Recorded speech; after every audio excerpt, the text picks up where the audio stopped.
Bien, vamos a saludar con nuestro primer invitado de la mañana, Carlita. Dele la bienvenida al economista Diego Borja. Economista Diego Borja, muy buenos días. Gracias por aceptar esta invitación aquí en Los Especialistas. Buenos días, muchísimo gusto de saludarles, deseándoles todavía, creo que es a tiempo, un año bueno en el 2024, a pesar de los nubarrones que se ciernen sobre nuestro país, y a todos también. Gracias por la invitación. Tenemos un retraso en el video. No sé si el economista puede salir y volver a entrar para ver si mejoramos la señal y se vuelve estable, ¿no? Sí, había un retraso ahí sí. en la conexión, pero bueno, vamos a conversar en pocos minutos ya con el doctor Diego Borja, pues vamos a hablar justamente sobre el tema económico del país y bueno, en qué condiciones podríamos decir que está el país y qué se puede hacer con la falta de recursos en estos momentos, ¿no? Que es imprescindible porque sí, estamos en un conflicto, se necesita dinero, pero ¿por qué tenemos que atacar a la clase más pobre subiéndole un impuesto que definitivamente nos pone de cabeza a todos? Economista, creo que mejoramos un poco. Bueno, esperemos que así sea mejor. Bastante. Economista, buenos días. El presidente de la República ha usado el primer mecanismo, el que todos ponen en la mesa cuando se necesita recaudar recursos de manera inmediata, la forma más rápida de pronto para él, y es poner en la mesa el impuesto, el IVA, la subida del 15%. ¿Esto es viable en estos momentos? Mire, viable es viable porque es una decisión ejecutiva el momento en el cual la Asamblea ya lo apruebe. Es un impuesto que se recauda inmediatamente. Es un impuesto que entra directamente a las arcas fiscales. Viable es viable. El tema es si es sostenible para una economía como la del Ecuador en estos momentos. El país está viviendo un momento de recesión económica ya durante 6 años. Desde la época de Lenín Moreno, antes de la pandemia, ya la economía, el crecimiento económico, la dinámica de la economía había caído muchísimo antes de la pandemia y no se ha podido recuperar. De hecho, según organismos internacionales, la CEPAL, el Fondo Monetario Internacional, el Ecuador es de los países de América Latina que menos va a crecer. Está a la cola del crecimiento de América Latina.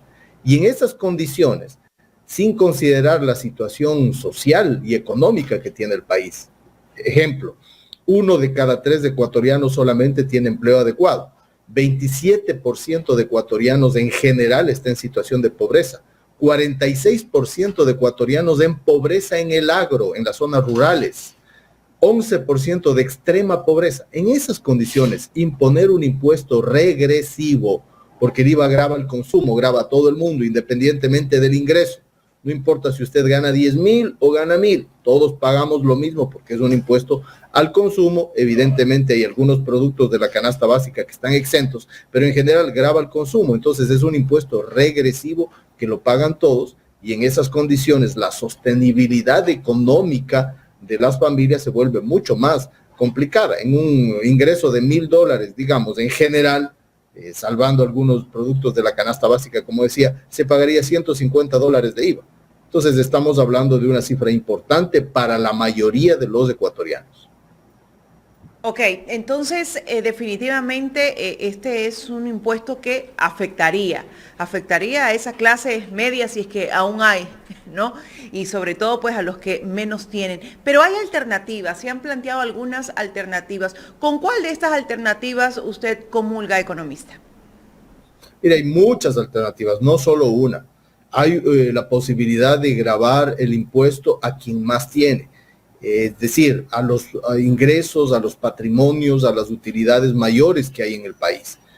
Un impuesto a las utilidades, por ejemplo, de la banca y de las empresas en general, que tienen muchísimas más capacidades productivas y económicas que el resto de los ecuatorianos, en condiciones en que la guerra que supuestamente iría a financiar este impuesto golpea sobre todo a los más vulnerables. Sería plausible, sería adecuado que quienes más recursos tienen, más aporten, ¿no?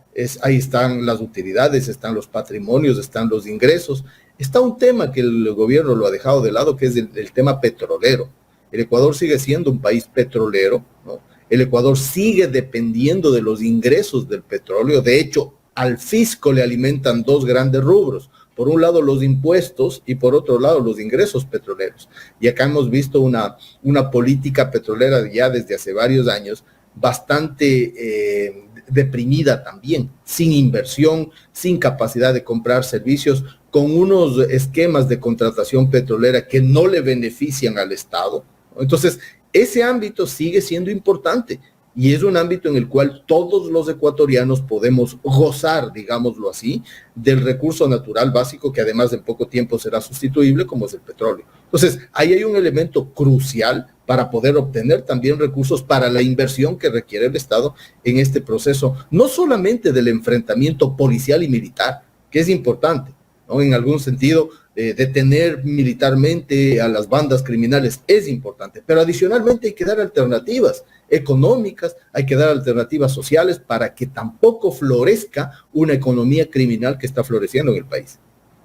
El presidente de la República en campaña y justamente en el debate aquí poníamos un video donde decía que estaba de acuerdo con que ya no se explote el crudo del Yasuní TT, específicamente el bloque 43, economista. Ahora habla de una moratoria porque manifiesta pues que debido a las circunstancias pues es necesario, se necesita aún mantener ese recurso. ¿Usted considera que esto se debe hacer en estos momentos? ¿Necesitamos seguir recibiendo pues el dinero pues de ese recurso que se explota?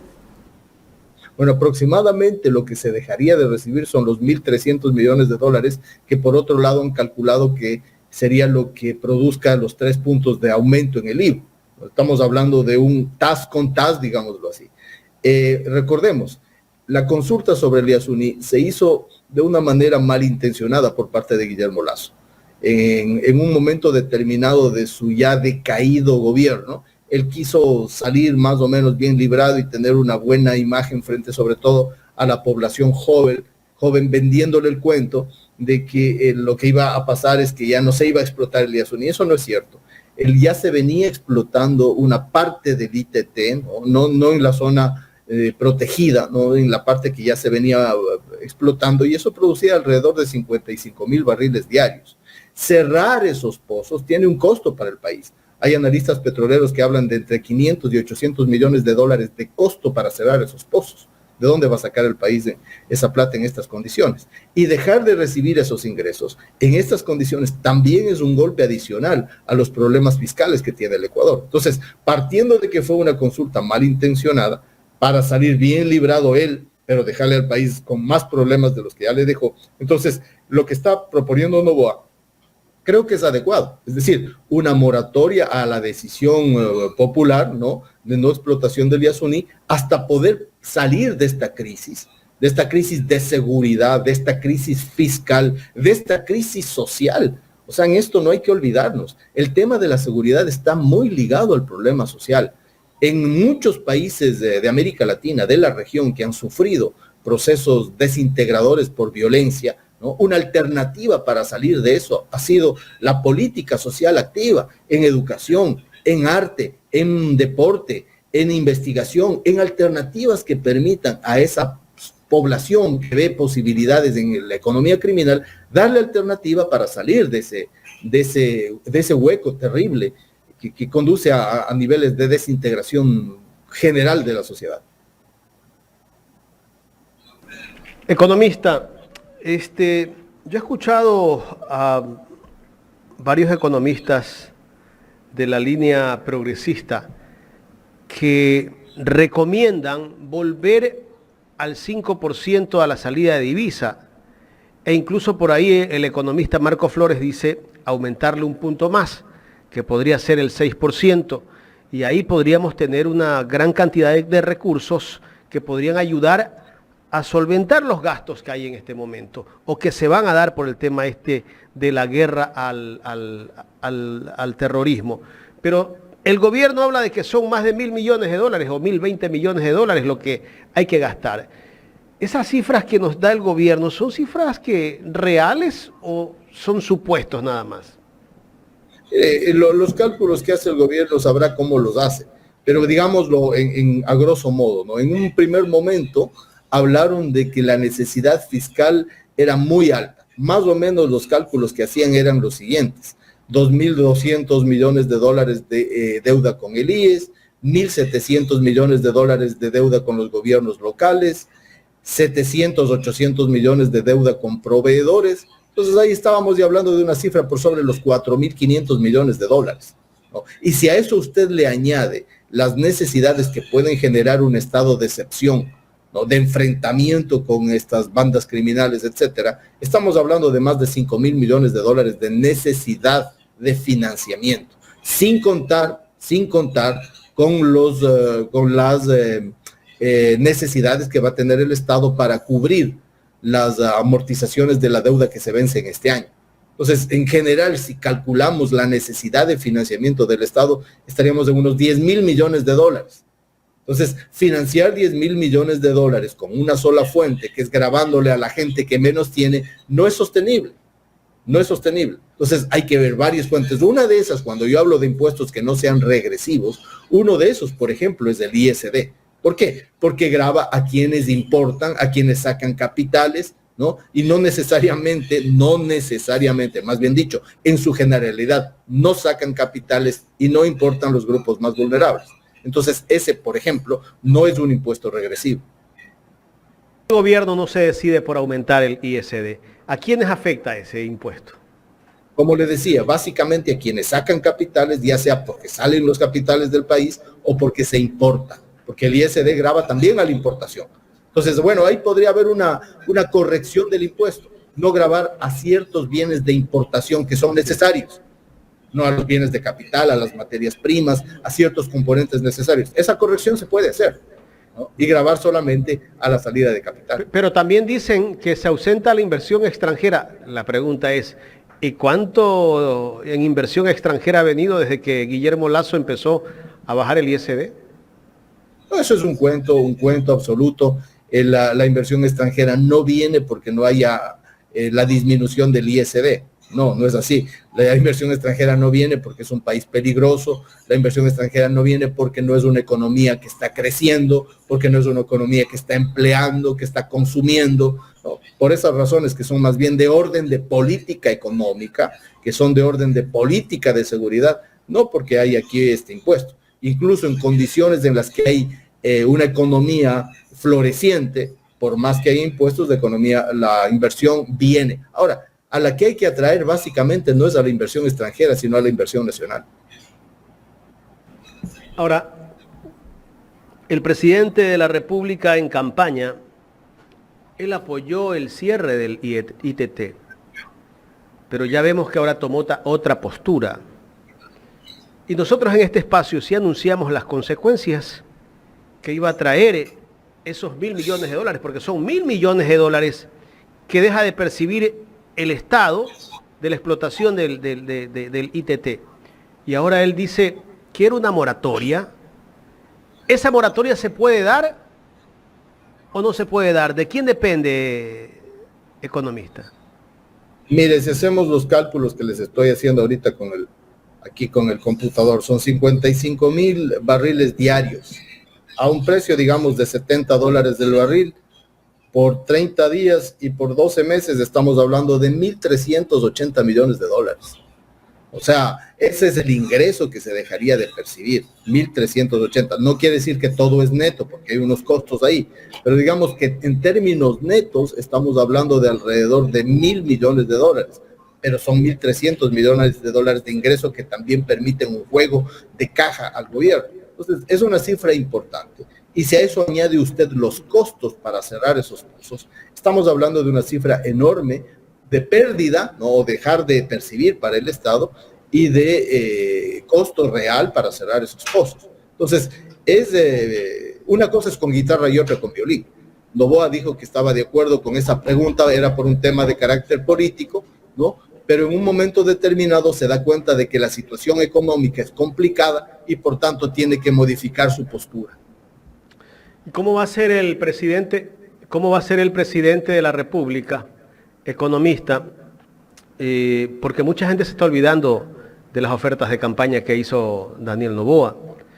Se ha olvidado del aumento del salario básico unificado a todos los jubilados, los que estaban por debajo del salario básico, desde su gobierno iban a ganar el salario básico, que es $460. Se están olvidando también de los $60 que propuso a las mujeres solteras, si no me equivoco. Aparte de los 60 que recibían, 60 adicionales. 200.000 cupos para los bachilleres y que tengan la oportunidad de ingresar a las universidades públicas. ¿Cómo va a ser el gobierno para cumplir con sus ofertas? Porque están dentro de un plan de gobierno que debe de cumplirse. Bueno, básicamente lo que Noboa ha hecho es mentir una vez más al país, en el sentido de decir, le ofrecemos al Ecuador un nuevo Ecuador, le ofrecemos un nuevo país, cuando lo que estamos viendo es más de lo mismo, en términos generales, y se ha centrado en lo que todos sabíamos que iba a centrarse, que era enfrentar políticamente, y también con cierta perspectiva electoral, el tema de la confrontación con las bandas criminales de la inseguridad. ¿Por qué digo esto? Porque fíjese usted, no ha necesitado ni consulta popular, ni nuevas leyes, no ha necesitado absolutamente nada para utilizar la normativa vigente, la constitución vigente y las leyes vigentes y enfrentar con esas leyes a la criminalidad. El estado de excepción se hace sobre esas leyes. La declaratoria de estado de guerra se hace sobre esas leyes, ¿no? Entonces, no es que ha necesitado un nuevo marco jurídico que supuestamente es a lo que va a favorecer la consulta popular. La consulta popular tiene claramente una intencionalidad electoral. Y eso estamos viendo ahí. Y esa intencionalidad electoral apunta a que sí, tiene ciertos logros, al menos de propaganda y de visibilidad, de comunicación en el plano de la inseguridad, pueda ser aceptado por la población y pueda obtener la reelección en el 2025. Básicamente esa es la intencionalidad del presidente Daniel Noboa. Ya, ahora nos venden la idea de que si no se aprueba el aumento del IVA, corre riesgo la dolarización. Aparte, es posible que en poco tiempo los empleados públicos no puedan cobrar su sueldo. Entonces nos están diciendo que ese dinero no es para el combate al terrorismo, sino para otras cosas. Mire, leía en días pasados, ahora recientemente, una entrevista que le hacían al primer ministro de Economía de Guillermo Lasso, a Simón Cuevo, y básicamente decía más o menos lo que usted está diciendo. Si no se aumenta el IVA, se cae la dolarización. Y esa es la cantaleta que les escuchamos a todos los neoliberales en los últimos días. Es el relato que nos están contando. Entonces, si nuevamente el pueblo no vuelve a poner el hombro y duro, ¿no? Se caen los pilares de la dolarización. Ese es el cuento. Pero con las cifras que le estoy dando, si la necesidad de financiamiento es 10.000 millones y el IVA contribuiría incrementalmente, el incremento, ¿no? El incremento contribuiría a unos 1.300 millones de dólares al año. Siguen faltando 8.700 millones. Entonces, no es que si es que no se aumente el IVA, no. Es un conjunto de políticas que requiere el Ecuador, no solo para defender la dolarización, sino para defenderle a la gente. Acordémonos que la dolarización es una herramienta para el bienestar. Entonces aquí lo que hay que defender es a la gente, hay que defender el empleo, hay que defender la situación de caída del consumo, hay que defender la situación de pobreza, hay que defender la situación de pérdida de ingreso, hay que defender la situación de enorme endeudamiento familiar que tienen los ecuatorianos. Eso hay que defender a la gente. Entonces, usted oye a los neoliberales diciendo, hay que defender la dolarización. Señores, la dolarización es una herramienta para el bienestar de las personas. Entonces, lo que hay que pensar es una política económica, una política pública que permita defender a las personas. Y esa política es la que no estamos viendo tampoco en estos meses del gobierno de Daniel Noboa. Economista, ¿y cuáles serían las alternativas para solucionar este problema económico que tiene el Estado? La que le estoy mencionando. Primero, tener una política que se centre nuevamente en el crecimiento de la economía. ¿Eso qué quiere decir? Empleo, inversión, consumo. Si es que plantean disminuir... ¿Cómo crees el empleo? Invirtiendo, no hay otra manera. Pero el gobierno dice que hay que achicar el tamaño del Estado, que hay que reducir. Entonces, ¿cómo puede usted generar ingresos, generar consumo si va a disminuir el empleo y va a disminuir el ingreso de las personas? Es imposible, es contradictorio. Y bueno, en este momento. yo vengo escuchando desde Moreno y desde Lasso y ahora hasta Noboa, que ese es como un logro para estos gobiernos. Lasso decía que era un logro bajar el tamaño del Estado, que está muy obeso. Y este gobierno va con el mismo discurso, a pesar de que este gobierno dijo que era un gobierno de izquierda. Mire, bajar el tamaño del Estado es la cantaleta, como le digo, neoliberal. No se trata de bajar, se trata de volverlo eficiente, de gastar en lo que hay que gastar, de invertir en lo que hay que invertir. No de disminuir a tontas y a locas. Imagínese usted, para disminuir el Estado, entonces recortemos profesores, recortemos médicos, recortemos policías y tiene ahí una disminución del Estado. En esta situación eso sería una locura, ¿no es cierto? Y hay gente que piensa que eso se debe hacer. No, hay que hacer exactamente lo contrario. Se requiere inversión, se requiere gasto para que la economía vuelva a crecer. Porque este es un círculo o vicioso o virtuoso. Si usted genera inversión y gasto, usted tiene más recaudación tributaria, por ejemplo. Entonces va creciendo la economía en una espiral virtuosa y entonces va aumentando la capacidad económica incluso de recaudación de impuestos. Pero si es a la inversa, si recorta gasto, si recorta inversión, ¿qué es lo que sucede? Disminuye consumo y por tanto también disminuye recaudación y se alteran también las cuentas fiscales. Pero no, los neoliberales, como no les interesa a la gente, para ellos la gente es una variable más, es un número más. Entonces, ajustan por la esperanza de vida. No hay que pagar pensiones, por ejemplo, desde esa perspectiva, ¿no? Porque no importa a la gente. La economía en su naturaleza es una ciencia que está al servicio del ser humano, no al servicio de las cosas. Pero ellos no, ellos tienen otra visión, está al servicio del dinero. Pero escucho al presidente de la República ahora, en estos días lo escuché, me parece ayer, que dice que hay que también ponerle un impuesto a las grandes ganancias. Ya está pensando como un progresista. ¿A qué se debe ese cambio? Bueno, yo imagino, realmente si es pragmático el presidente, a hacer cuentas, a hacer números, a ser una persona práctica también. Usted no puede todo el tiempo, Jaime, hacer una política que únicamente beneficie a la punta del iceberg o a la punta de la pirámide social en el país. Acuérdese usted, incluso durante la pandemia, cuando la economía ecuatoriana quebró literalmente, caímos en 8% de crecimiento, en ese año los bancos declararon utilidad. ¿Cómo lo hacen? ¿Cómo logran tener utilidades en medio de la caída de todo el resto de la economía, de las empresas, de las microempresas, de las grandes empresas, de las cooperativas, de los profesionales, de todo el mundo? En ese año declararon utilidad. Entonces, si el presidente está pensando en eso, hace bien. ¿Por qué? Porque en este país tenemos una economía extremadamente desigual. Hay gente que gana muchísimo, el 1% gana el 20% del ingreso, el 1%, ¿no? Entonces es un país extremadamente desigual. Si está pensando entonces en gravar a quienes más tienen, hace bien, porque en un país desigual hay que hacerlo así. Si en países menos desiguales se tienen políticas tributarias progresivas, no se va a decir otra cosa para un país tan desigual como el Ecuador. Bancos ya se pronunciaron que están en contra de que les graben más impuestos. Economista, me gustaría pasar al tema del Tratado de Libre Comercio con China, que es posible que esta semana, depende si hay los votos también en la Asamblea, ya se define ese acuerdo con China.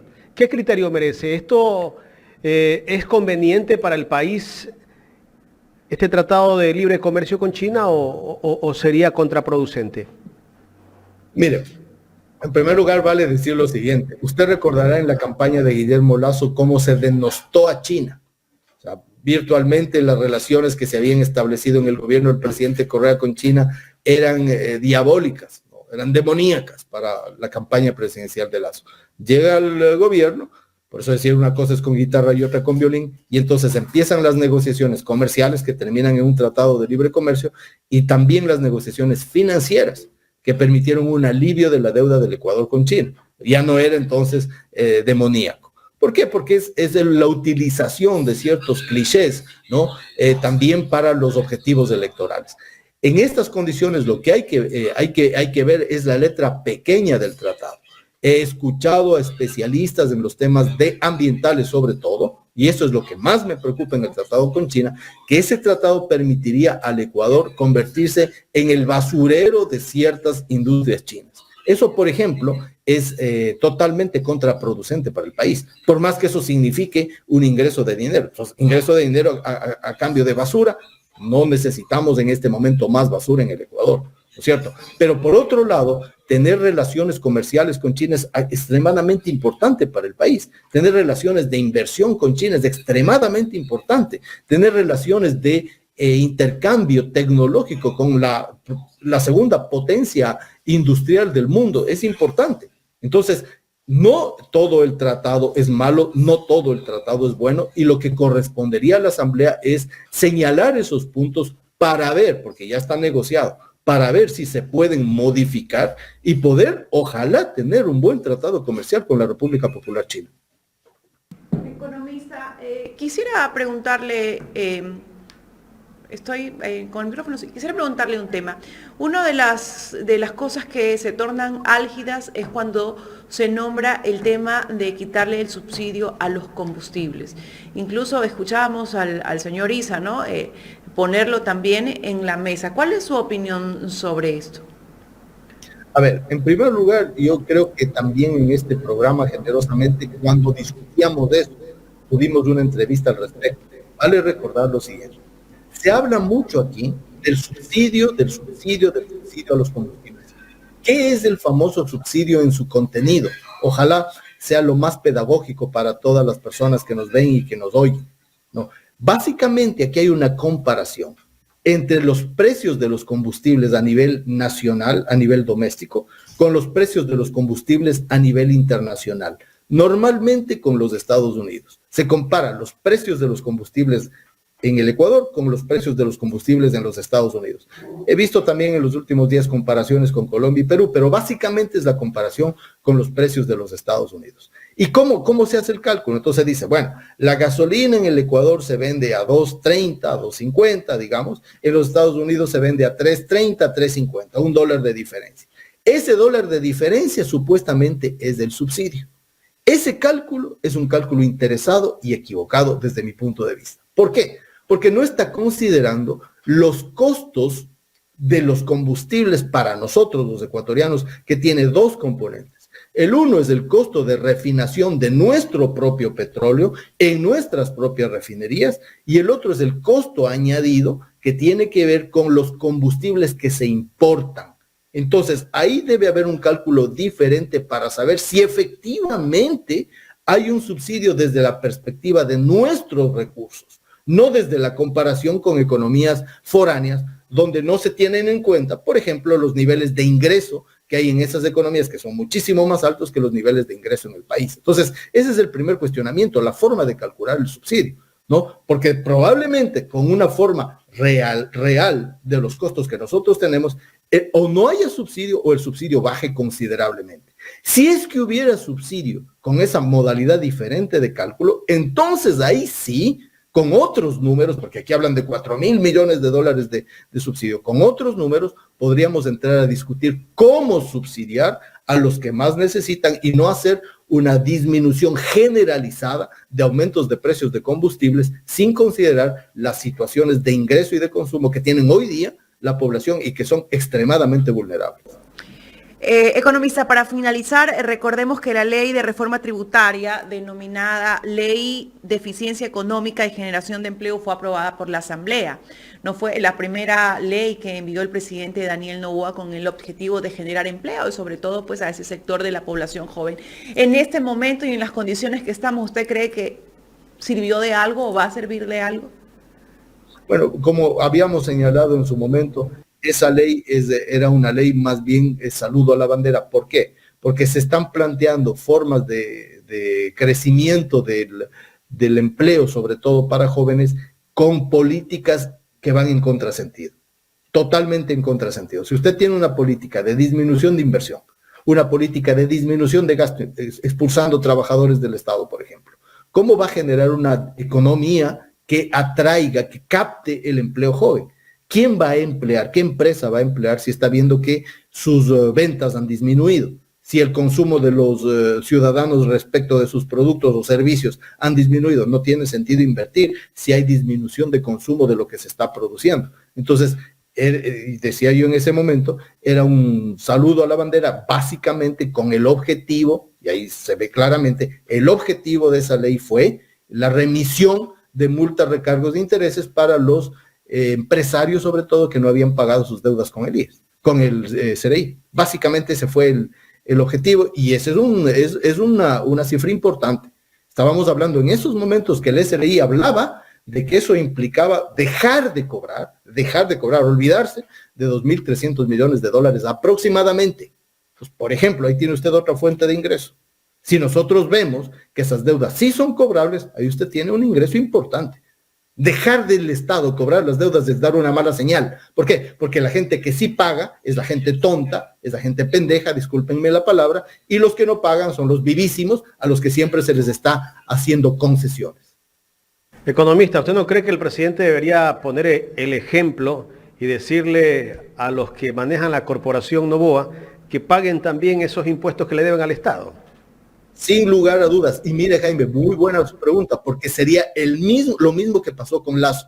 Acuérdese usted que Lasso mandó una ley tributaria en la que se hacía la limpieza de los dineros que habían salido del país a un costo bajísimo, ¿no? Se les otorgó la posibilidad de entre el 3 y el 5% y limpiar la cara de esa salida de capitales de dorme, ¿no? Y nunca llegaron esos capitales al Ecuador, igualito. Ahora, el presidente Noboa debería empezar por casa. Se habla de 107 millones de dólares de deuda de toda la corporación, ¿no? O sea, no es una cifra menor, no es una cifra menor.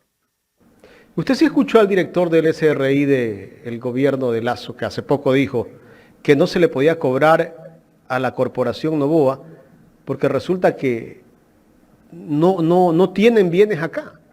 O no hay representantes de esos bienes porque no pueden ni incautar. Verá, cuando hay el objetivo de beneficiar a los amiguitos, toda la vista se hace nublada, todos los oídos se hacen sordos y todas las bocas se vuelven mudas. No, acá no es eso, acá es voluntad política. Voluntad política. Cuando se quieren lograr los objetivos, se logran los objetivos. Y hemos visto durante la época del presidente Correa, por eso es que quieren destruir el correísmo. Porque durante esa época no se hacían ni los tontos, ni los locos, ni los mudos. Entonces, hay ciertos grupos que eso no perdonan. Mire, en el caso de lo que usted me está mencionando, Lasso impuso un impuesto de entre el 3 y el 5%, dependiendo de cuándo se hacía la declaración, para poder legalizar los capitales que habían salido fuera del país. El presidente Noboa tiene la misma posibilidad con el grupo Noboa y con el resto. Tener la posibilidad de plantear políticas que graben a esa salida de capitales o generen el incentivo económico y tributario para que vuelvan, ¿no? Con la esperanza de que puedan volver, porque los capitales a lo único que le obedecen es a la rentabilidad. Si no ven una economía que esté creciendo, que esté floreciendo, que pueda echar para adelante, no van a venir.